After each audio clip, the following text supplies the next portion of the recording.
أهلا بكم في قناة فيلم في برشامة. اليوم سأعرض لكم فيلم أكشن أتمنى أن تستمتعوا به.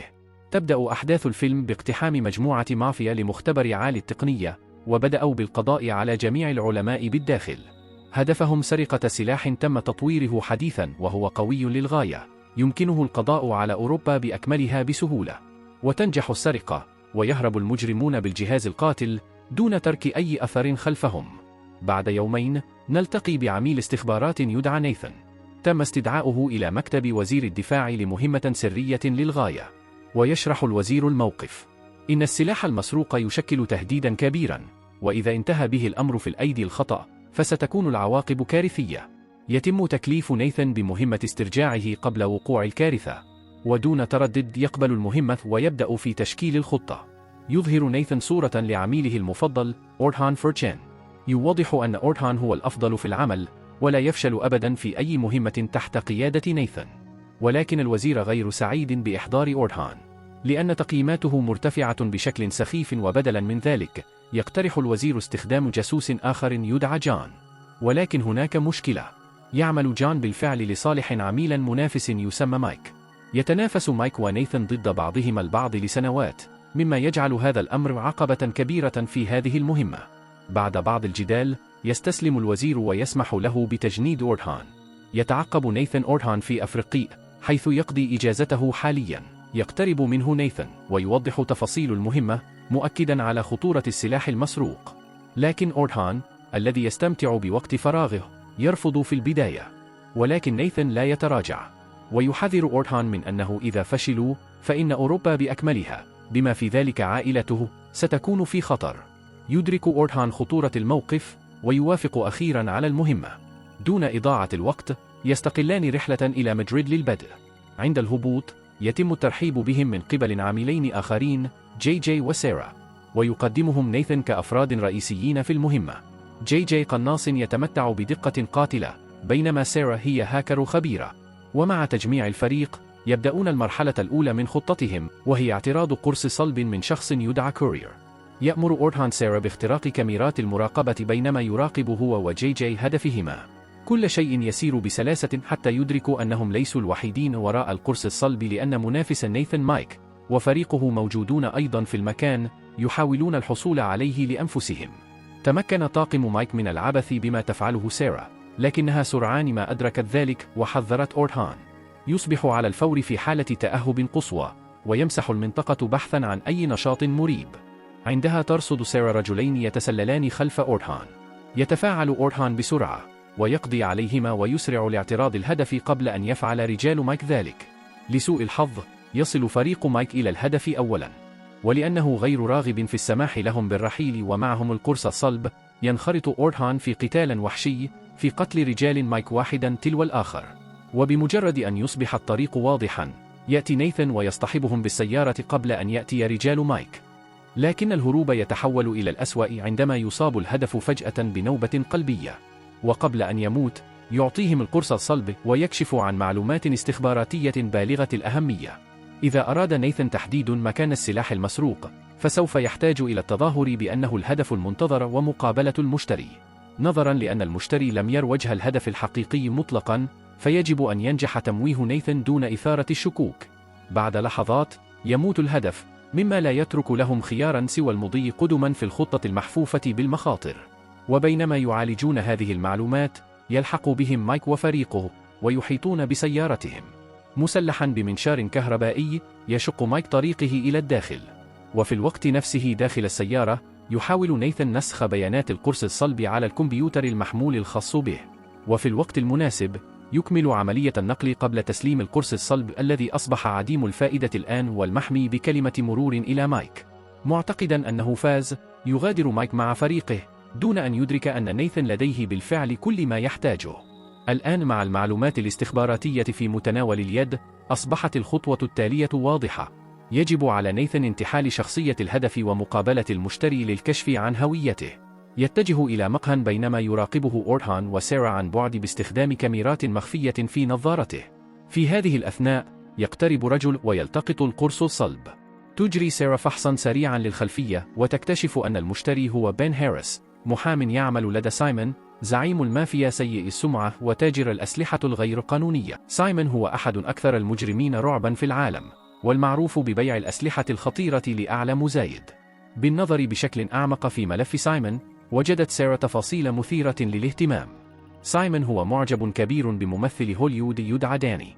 ينتظر نيثن وسارة في المطار بينما يتسلل أورهان إلى طائرة داني الخاصة. يحاول إقناع داني بالتعاون طوعًا، ولكن الممثل يرفض. وهنا يلعب أورهان ورقته الرابحة، ويريه مقطع فيديو لداني في موقف محرج مع أخت زوجته. وخوفًا من الفضيحة، يوافق داني على المضي قدمًا في خططهما. في نفس اليوم، يطيران عائدين إلى إسبانيا، ويأخذان داني مباشرة إلى حفل اليخت الفاخر الخاص بسايمون. وفقًا للخطة، يقترب داني من سايمون ويبقيه متسليًا بينما يبحث أورهان وسارة عن معلومات استخباراتية حول موقع الأسلحة. يشعر سايمون بسعادة غامرة للقاء الممثل الذي يحبه ويرحب به بأذرع مفتوحة. وأثناء التجسس، يكتشف أورهان أحد رجال مايك في الحفلة.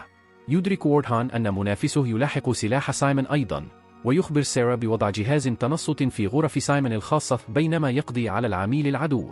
تنجح سارة في تثبيت جهاز التنصت، لكنها تكاد تقع فريسة لمحامي سايمون، بن هاريس. تفكر بسرعة، وتحاول الخروج من الموقف وتسرع للانضمام إلى داني. في تلك اللحظة، يدعو سايمون داني وسارة إلى فيلاته في تركيا، ويعرض عليهما قضاء يومًا خاصًا. في تلك اللحظة، يصل أحد شركاء سايمون في العمل، ويلاحظ أورهان فرصة لجمع المزيد من المعلومات. بعد التأكد من سلامة داني وسارة، يغادر أورهان بهدوء لمتابعة الوافد الجديد. وفي الوقت نفسه، يستمع نيثن وجي إلى محادثة سايمون عبر جهاز التنصت المزروع. من خلال مناقشتهما، علموا أن سايمون يخطط لبيع السلاح المسروق مقابل 10 مليارات دولار. ومع ذلك، لا يكشف سايمون عن هوية المشتري. في صباح اليوم التالي، يعيد الفريق تجميع صفوفه، محاولاً معرفة من يشتري السلاح. في غياب إجابات واضحة، يقرر أورهان أن يأخذ الأمور بين يديه. يقتحم منزل أحد المقربين من سايمون، على أمل سرقة معلومات من شأنها أن تكشف في النهاية عن هوية المشتري. وسارة، كما هي العادة، في وضع الاستعداد، حيث تقوم باختراق نظام الأمان لتغطية آثاره. أخيراً، تمكن أورهان من جعل الغاز يتدفق عبر فتحات التهوية. وبمجرد أن أغمي على الجميع بالداخل، دخل هو وسارة، وفتحوا الخزنة، ونسخوا جميع الملفات السرية على كمبيوتر محمول من أحد زملاء سايمون، واستولوا على أي شيء ثمين لجعل الأمر يبدو وكأنه سرقة عادية. وعندما كان على وشك الخروج، أمسك بهما حارسان متلبسين، ولأنه لم يكن لديه وقت ليضيعه، ضربهما أورهان بسرعة وهرب. في صباح اليوم التالي، قام الطاقم بتمشيط البيانات المسروقة، لكنها كانت عملية فاشلة تماماً. لم يذكروا مشتري الأسلحة الذي كانوا يطاردونه، وبسبب إحباطها، قررت سارة اختراق مكالمات سايمون الأخيرة. وهنا وجدت شيئاً مثيراً للاهتمام. كان الرجل الأيمن السيمن يتحدث عن السرقة، ولدهشتهم، كان في الواقع مسؤولاً حكومياً تركياً. والأفضل من ذلك، كان من المقرر أن يقابل سايمون في اليوم التالي. وكان لدى نيثن خطة على الفور، وهي أن يستغلوا دعوة سايمون، ويستخدمونها كغطاء للوصول إلى تركيا. بمجرد وصولهما إلى تركيا، رحب سايمون بسارة وداني مثل ضيوف كبار الشخصيات. استعرض بفخر مجموعته من السيارات الكلاسيكية، وعندها أعجب داني بالسيارات الفاخرة الموجودة. قرر سايمون، كونه من المعجبين، شراءها له على الفور، وأهدى السيارة إلى داني، الذي دعا سايمون لقيادتها في اختبار.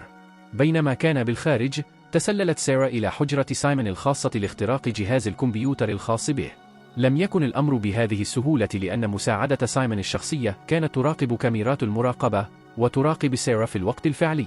بالتفكير السريع، اخترقت نظام الأمان، أولاً لمحو آثارها قبل البحث في ملفات سايمون. وفي الوقت نفسه، كان أورهان وجي يتتبعان الرجل الأيمن لسايمون عندما لاحظ شيئاً غير متوقع. كان مايك يتعقبه أيضاً. تمكنت سارة من اختراق كمبيوتر سايمون، لكنها كشفت عن خيبة أمل كبيرة. لم يكن السلاح الذي كان سايمون يتعامل معه سلاحاً نارياً تجريبياً عالي التقنية، فقط مجموعة من بنادق AKM. كان التحقيق بأكمله يطارد الدليل الخاطئ. أمر نيثن المحبط أورهان بإلغاء المهمة، لكن أورهان لم يكن مقتنعاً. كان يعتقد أن سايمون لا يزال متورطاً في شيء أكبر بكثير ورفض التراجع. سرعان ما ساءت الأمور. أدرك بين هاريس أحد كبار رجال سايمون أنه كان ملاحقا وأبلغ سايمون. اعترض جي الرسالة وحذر أورتهان من التراجع، لكن أورتهان لم يكن ينوي فعل ذلك، واندلع قتال، وحاول بين الهروب على دراجة نارية. طارده أورتهان، مما أدى إلى مبنى شاهق حيث انزلق بين إلى مصعد إلى سطح المبنى. ركض أورتهان مسرعا على الدرج خلفه، ولكن بحلول الوقت الذي وصل فيه كان بين قد اختفى. نظر أورتهان إلى الأسفل فرأى جثة ملقاة بلا حراك على الأرض. للحظة ظن أن بين قفز، حتى أدرك أنه تعرض للخداع، فعندما استدار هاجمه بين، لكن أورتهان لاحظه في الوقت المناسب وأطاح به، وهذه المرة سقط بالفعل ليموت. وصل جي في الوقت المناسب لتنظيف الفوضى وإخراج أورتهان من هناك. بالعودة إلى المقر الرئيسي، كان الفريق يعيد تجميع صفوفه عندما تلقى نيثن مكالمة حاسمة من وزير الدفاع. لم يكن سايمون بحوزته السلاح المتطور، لكنه كان لديه كلمة المرور المشفرة اللازمة لتنشيطه. على ما يبدو، كلف بين هاريس ببيع كلمة المرور هذه للمالك الفعلي للسلاح. ولا يزال سايمون ليس لديه أي فكرة عن وفاة بين، ولم يقابل المشتري بين شخصيا. اغتنم أورتهان الفرصة، وقرر انتحال شخصية بين هاريس، ومتنكرا حدد موعدا لاجتماع مع المشتري، واتصل بسايمون للحصول على كلمة المرور، بينما غيرت سارة صوته في الوقت الفعلي ليبدو مثل بين. نجحت الخدعة، وأعطاه سايمون الرمز معتقدا أنه يتحدث مع بين. تم الاتفاق، وتم نقل أورتهان إلى موقع المعاملة. دون علم المشترين، تم وضع جي كقناص احتياطي.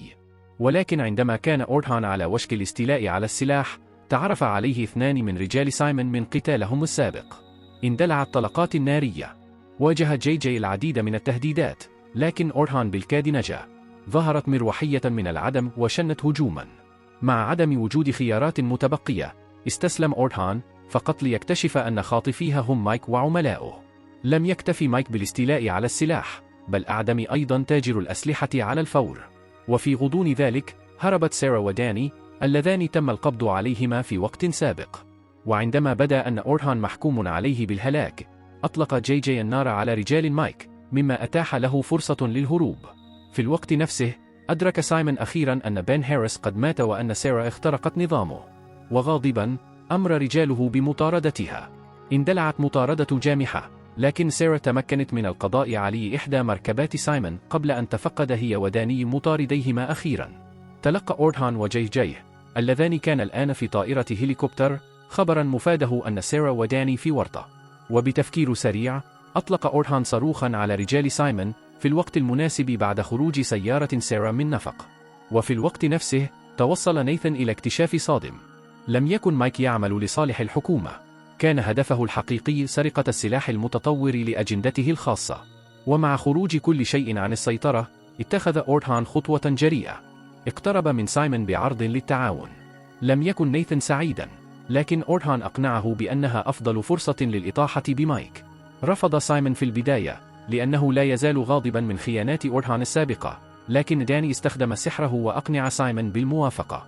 في تلك الليلة، التقى سايمون وداني بمشتري الأسلحة بينما شن أورتهان وجي وسارة هجوما على قاعدة مايك. لقد اخترقت سارة مصادر الأمان، مما منحهم اليد العليا. وفي الوقت نفسه، أفسد سايمون صفقة مايك وأثار الفوضى، مما أجبر مايك على الانقلاب على شريكه التجاري. تحول الموقف إلى مشاجرة، مما أدى إلى تبادل النيران. وبحلول الوقت الذي وصل فيه أورتهان، كانت الغرفة مليئة بالجثث. ولكن قبل أن يتمكن من استيعاب ما حدث، انقض عليه مايك، الذي كان بالكاد على قيد الحياة. لقد سئم أورتهان من كل هذا، فقام بإنهائه مرة واحدة وإلى الأبد، وحصل على السلاح المسروق. في اليوم التالي، أعاد الفريق تجميع صفوفه في الدوحة، وسلم أورتهان السلاح إلى نيثن، وأغلق المهمة رسميا. عرض عليهم نيثن وظيفة أخرى بأجر 3 أضعاف، لكن أورتهان ابتسم فقط. بعد كل ما مروا به، حصلوا على استراحة كانوا في أمس الحاجة إليها. مع تحالفهم الجديد مع سايمون، قرروا الاستمتاع بإجازة مستحقة في تركيا. أتمنى أن تكونوا استمتعتم بالفيديو. لا تنسى عمل إعجاب والاشتراك بالقناة تشجيعا لنا لكي نستمر في تقديم محتوى مثل هذا. شكرا على المشاهدة.